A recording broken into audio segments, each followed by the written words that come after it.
और हमें अपना स्वार्थ त्याग कर द्वारका वासियों का भी ध्यान देना चाहिए। जैसे तैसे सभी राजी हो गए और भगवान की विदाई की तैयारियां होने लगी। भगवान को ले जाने के लिए दिव्य रथ तैयार किया। समस्त पांडव मिलकर भगवान की विदाई के लिए रथ लाए और द्वारकाधीश की जय जयकार बोलते हुए सब विदाई दे रहे हैं। भगवान द्वारका जाने के लिए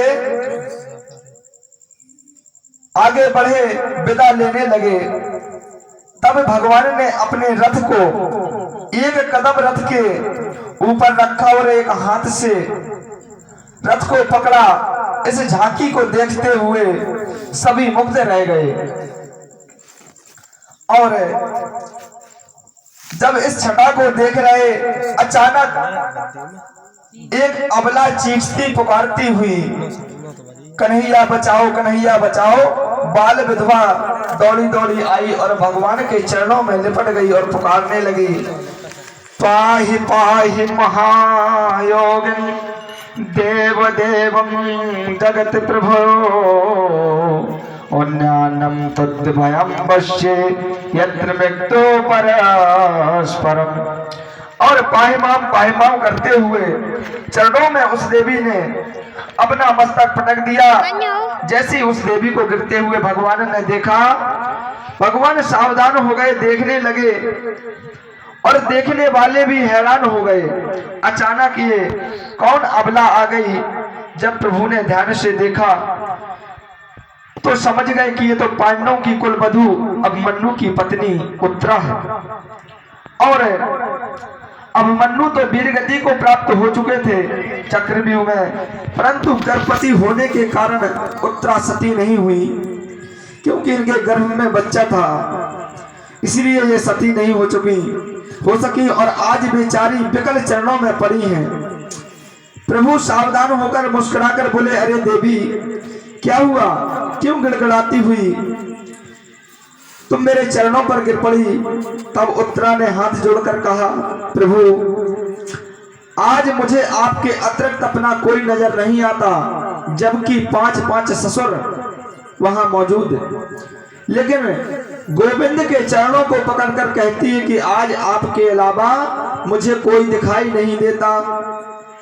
और ऐसा दिव्य भाव मन में प्रकट किया, वही सच्चा अनंत भक्त है। और भगवान की तो प्रतिज्ञा है, जो भगवान के आश्रय हो जाता है भगवान उसका बेड़ा पार करते हैं। भगवान के चरणों में जो भक्त जाता है वह कभी दुखों से जर्जरित नहीं रहता। भगवान उसका हाथ पकड़कर भवसागर पार करा देते हैं। ये तो छोटा सा दुख था उत्तरा का। तब जो है जब ये देखा तो भगवान ने कहा कि रुको, बताओ क्या हुआ। बोले, महाराज अश्वत्थामा ने ब्रह्मास्त्र चला दिया मेरे गर्भ पर, इसकी और मेरी रक्षा करो। वैसे ही तो मेरा बाल विधवा जीवन मौत से कहीं बदतर है, लेकिन केवल गर्भ की वजह से मैं जीवित रहना चाहती हूँ कि इनके परिवार का चिराग, इनके परिवार को पानी देने वाला देकर भले ही मुझे मृत्यु आ जाए, मुझे कोई कष्ट नहीं। ये जीवन मेरे लिए मृत्यु से कम नहीं है।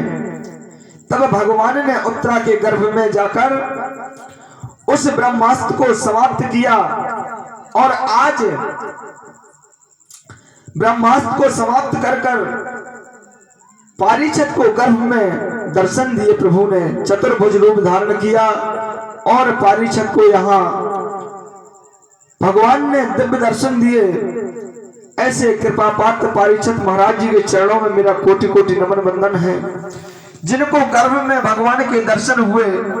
और ऐसे ही हमारे सुखदेव जी महाराज हैं, जिनको भगवान ने गर्भ में दर्शन दिए। ये अपने माँ के गर्भ में 12 वर्ष तक रहे। जब ये बाहर नहीं निकल रहे थे तो इनके पिता व्यास जी ने बहुत स्मरण किया भगवान का और सुखदेव जी से बोले। सुखदेव जी कहने लगे पिताजी हम बाहर आने वाले नहीं हैं, अगर हम बाहर आएंगे तो हमें माया ग्रसित कर लेगी, हम माया के वशी